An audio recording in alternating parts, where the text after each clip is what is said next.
You're listening to the Storm Report, your weekly insight into the Manchester Storm, brought to you on Storm TV by Max Artis and Matty Finnigan.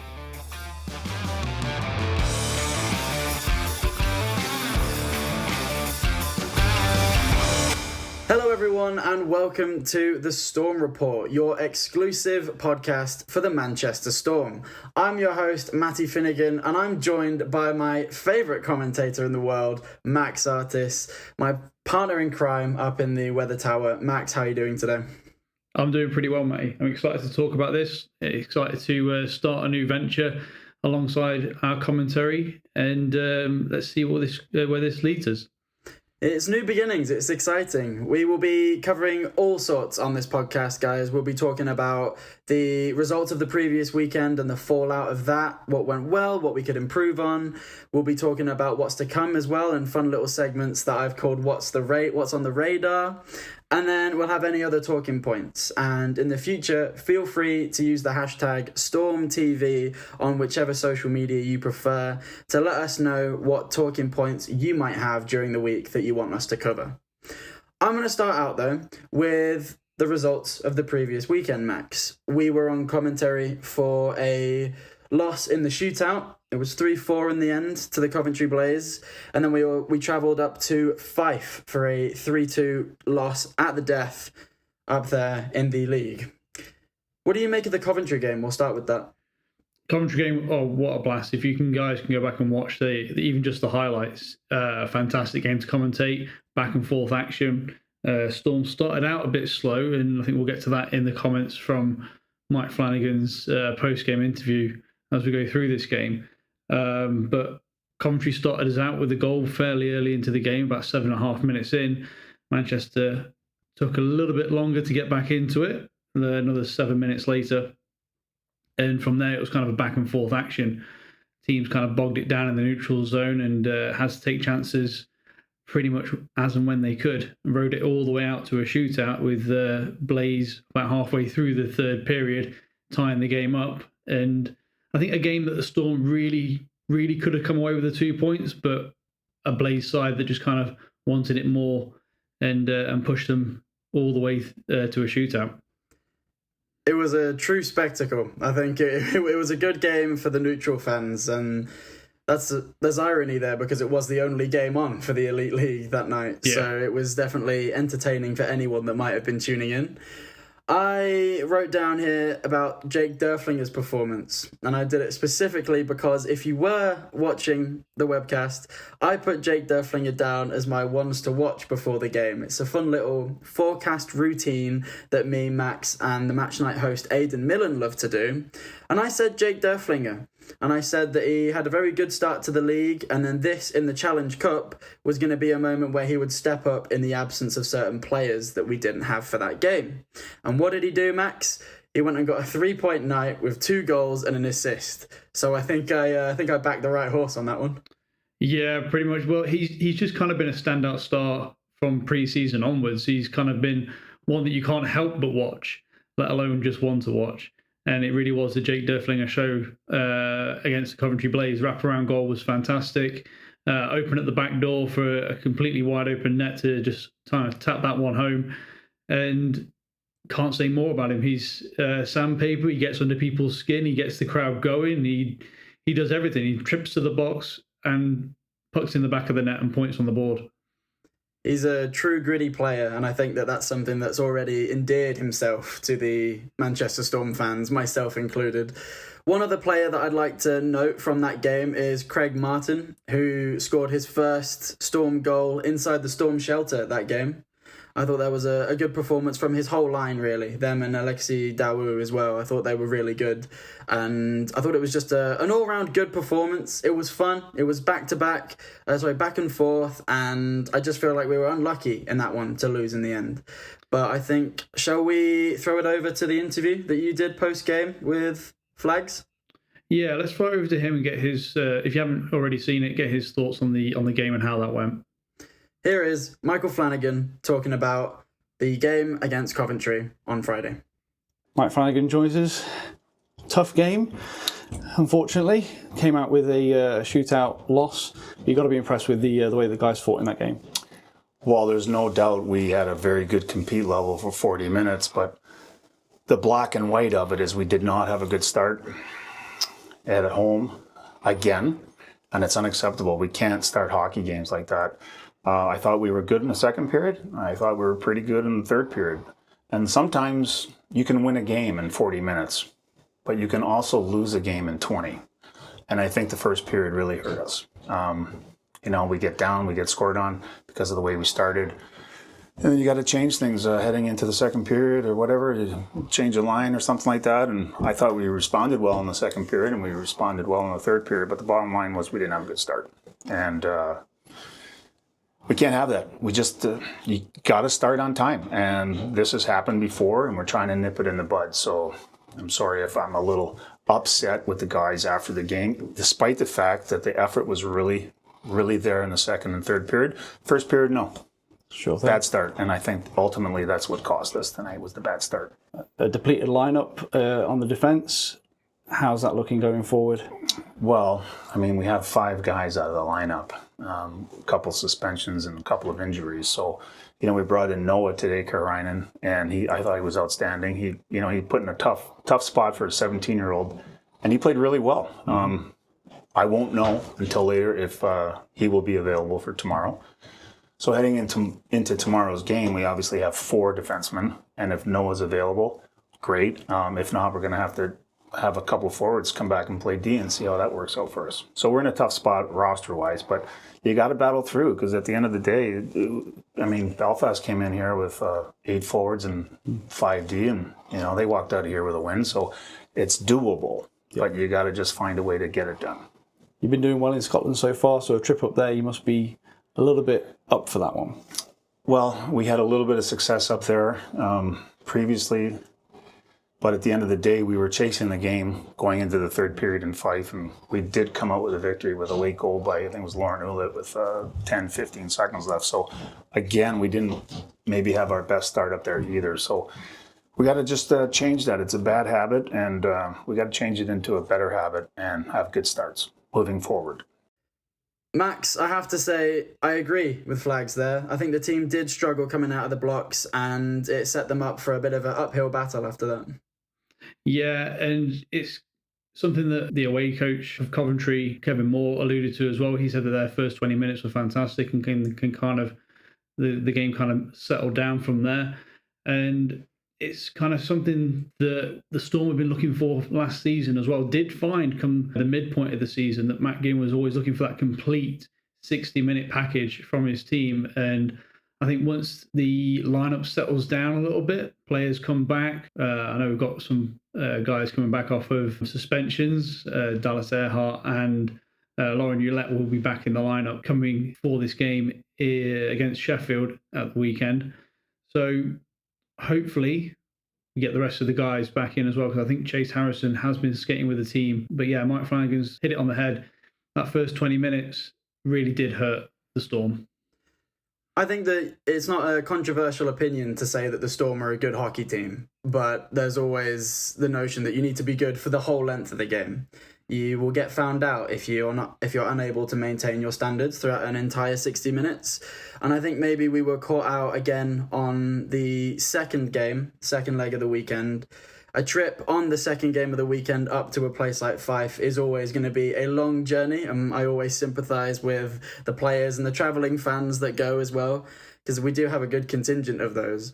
But a 3-2 loss to Fife, Max, I want to get your thoughts on this, because we got a Gianluca Estevez goal from a bit of a mix and match third line pairing that in the game against Coventry you said you were looking for more from.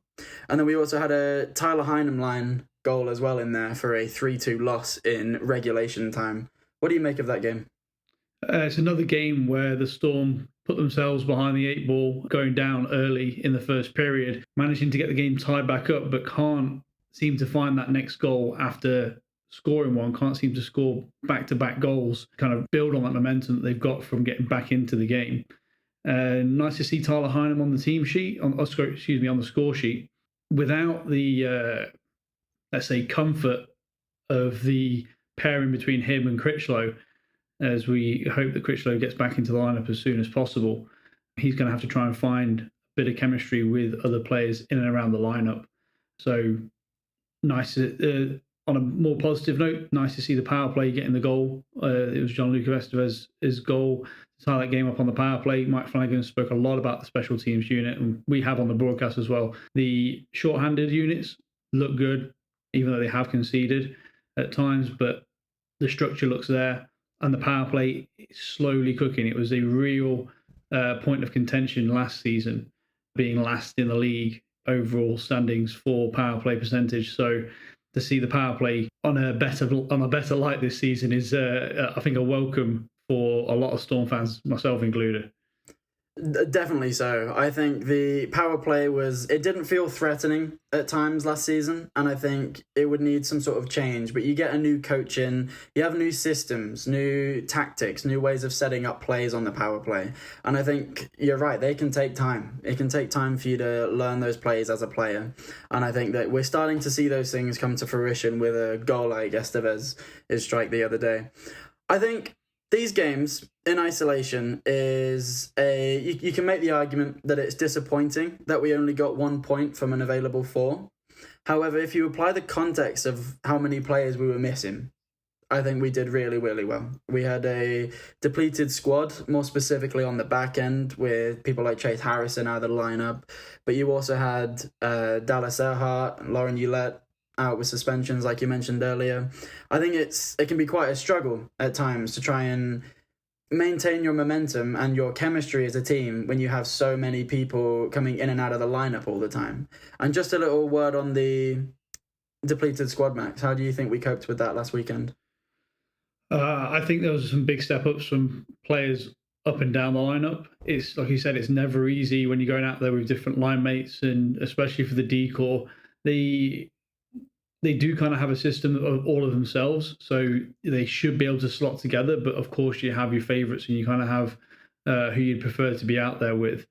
But they just showed that they can kind of jump out there with any kind of pairing and get the job done. It's not ideal, but it will suffice for now. Not sure whether there are eyes out there looking for potential injury cover if any of these injuries are long term.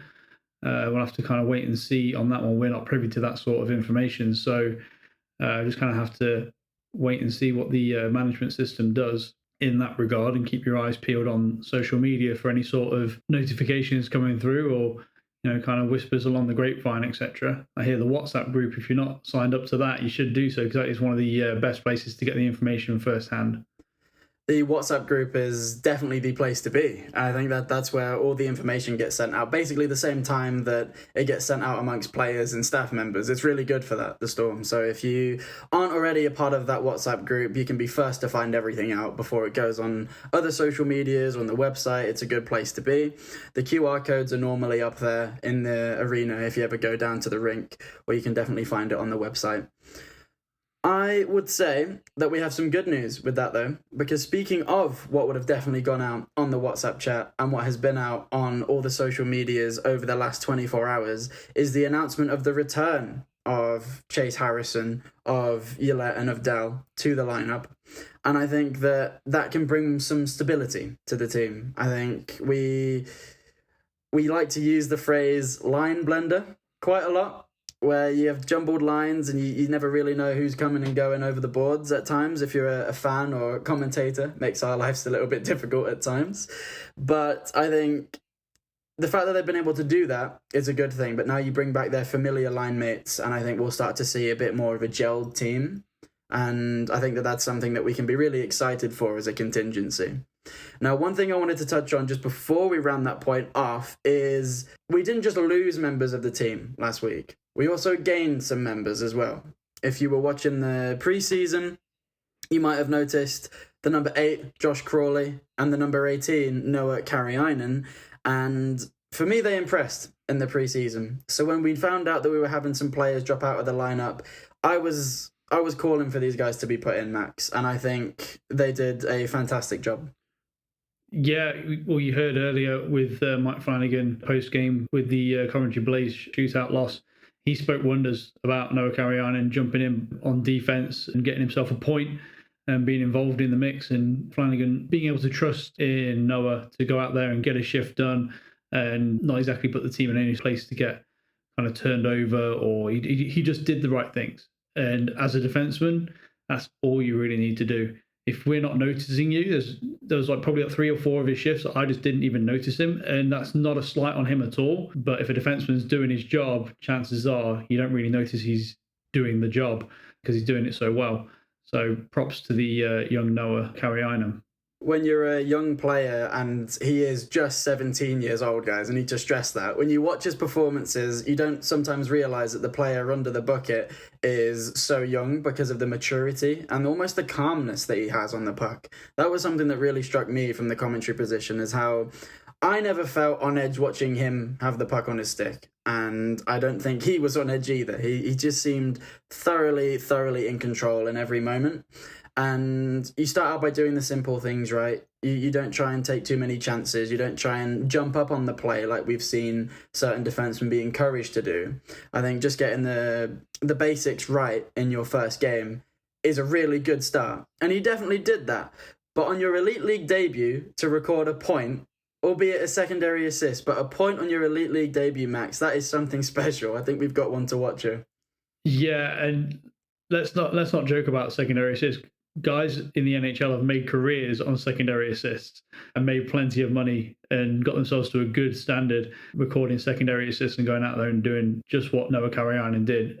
Play calm, play smart, do the little things right, and just kind of have to say congratulations to him. Hopefully it continues, but it's a delicate balance, I think, that Mike Flanagan's got of juggling these youngsters. Does he want to put them in elite league game situations, or is he better off letting them thrive down in the NIHL and getting potentially longer minutes and longer shifts? It's going to be interesting to see how Mike Flanagan uses the youth that have come through the Storm Academy. I think with players like Noah and Josh, I think they've proven that if we do have a depleted lineup, if someone has to go out, they are more than capable of stepping up and filling those shoes for at least a couple of games. And I think that it's calming as a Storm fan to know that we're in safe hands if that situation is to arise again. And I don't have any qualms as to seeing them represent themselves in a Storm jersey anytime soon. And talking about Storm jerseys, Max, have you seen the newly released Halloween jersey that we'll be repping later this month? It's hard not to. It's all over social media, and boy, is it an eye catcher. I did wonder, because Storm do like to go a bit flamboyant with their jerseys, and they've really pushed the boat out this season. They've had D&D themed ones from Stranger Things. We've had Star Wars themed ones throughout the years. I think this one kind of tops them all, with the Day of the Dead motif all over. I'm excited to see them come out onto the ice. Yeah, it's one thing to see a almost replica online, but to see it on the ice in person in front of you, that makes all the difference. I think for me, I know that the preseason jerseys now, if you have ordered one, if you haven't got it already, it should be there at the Storm store waiting for you, and that will be coming to your door shortly. But I remember seeing them on the ice for the first time. And although we made the joke of them being difficult to read sometimes in terms of the jersey numbers on the ice, they are beautiful, beautiful jerseys. And I think the Storm are on a bit of a roll at the minute. I think they've made some really nice jerseys. I bought nearly all of them last year myself. And I think my wallet is in for a good drubbing again this season. Well, if this Halloween one is anything to go by, the theme nights coming up are... yeah, your wallet is going to take a hit, and good luck going forward. Going forward, Manchester Storm going forward are the highest scoring team in the league so far. If you want to talk about league standings alone, we've managed to play 4 games and score 16 goals in those 4 games.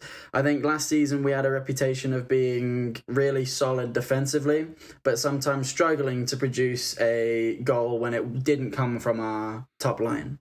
And I think that this season we've really addressed those problems. I think we've got scoring up and down the lineup, proven just in the past weekend, especially in Fife. 16 goals in 4 games, that's nothing to scoff at. I think we've got a fun team to watch here, Max.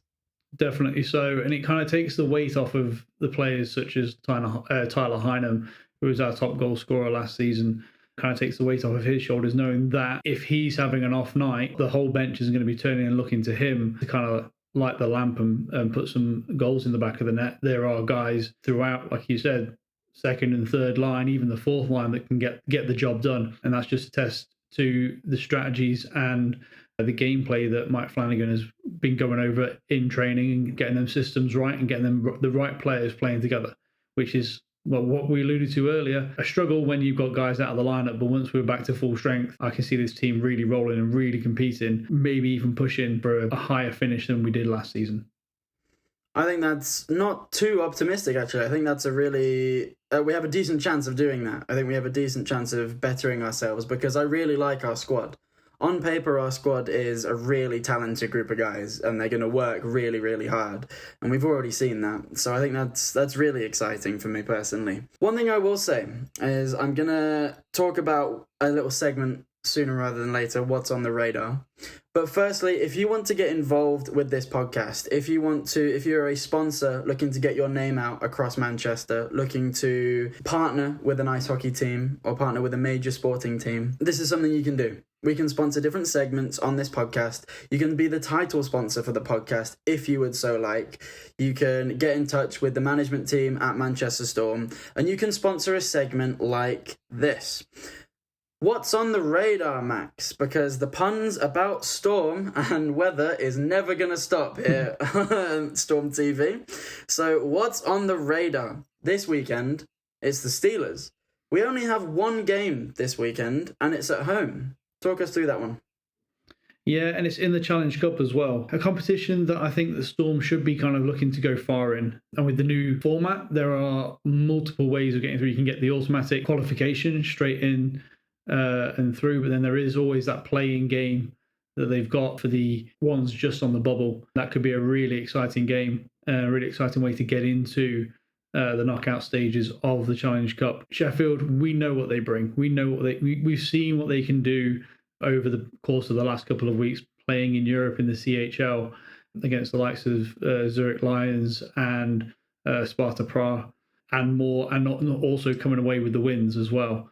So we'll have to see how they look coming into the Storm shelter after those challenging and tough games they've been playing recently, and see if Storm can kind of catch them sleeping a little bit.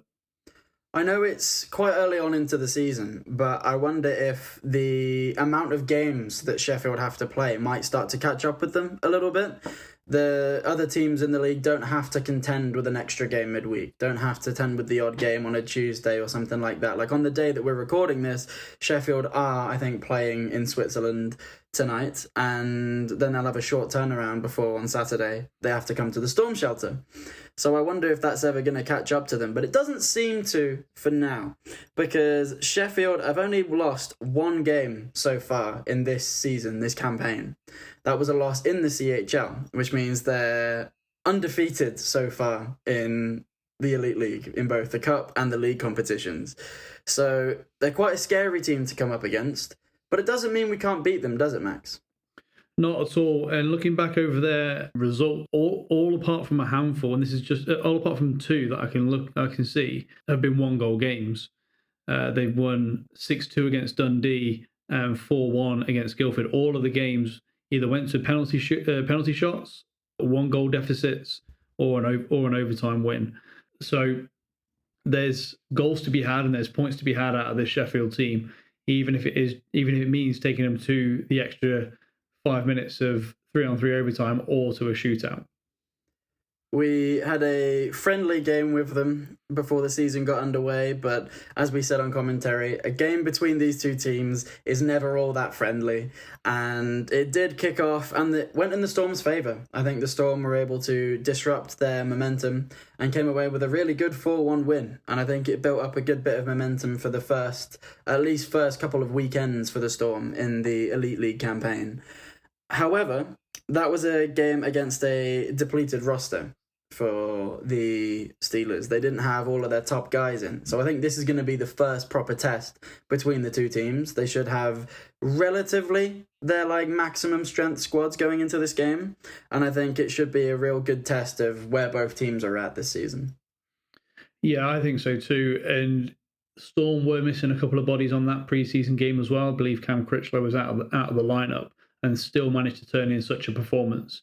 By all accounts, I don't think he's going to be there for this game coming up on the 12th. But we do have, like we mentioned earlier, Yolette, Chase Harrison, and Dallas Earhart coming back into the lineup. Those three guys will for sure be a factor in the game, even if it is just spreading out the minutes on the defensive end, especially for Dallas Earhart and Chase Harrison. Bringing two guys back into the lineup that can easily play 16 to 20 minutes a night, be a factor in the game. I think we'll be happy to see them back, but I think the person who'll be relieved is the right word to see them the most is definitely going to be CJ Garcia. This weekend, CJ Garcia had the highest time on ice out of any Storm player. He was seemingly out there the whole time. I mean, I remember picking up on it in the game that we commentated, but even in the Fife game as well, just playing maximum amount of minutes, sometimes playing 2 shifts in a row, just because of the shorthandedness that we had on defense. So bringing 2 guys back into the lineup should shore things up and should give CJ a bit of a rest, bless him, because he's had a bit of a weekend, hasn't he? Yeah, he has indeed. And thinking back to that Coventry game, I'm pretty sure I saw him out there for like a 2.5 minute shift.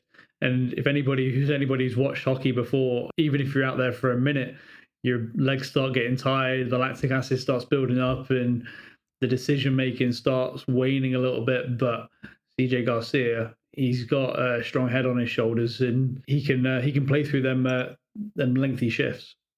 He can indeed. He's definitely one to depend on, that's for sure. Unless you have anything else to bring up for this episode, I believe that is us finished for today. No, that's everything from me. Well, then that is everything from me, apart from thank yous. Thank you very much for listening. Thank you for giving us your time. We hope you've enjoyed what is the first real run-through of the Storm Report podcast.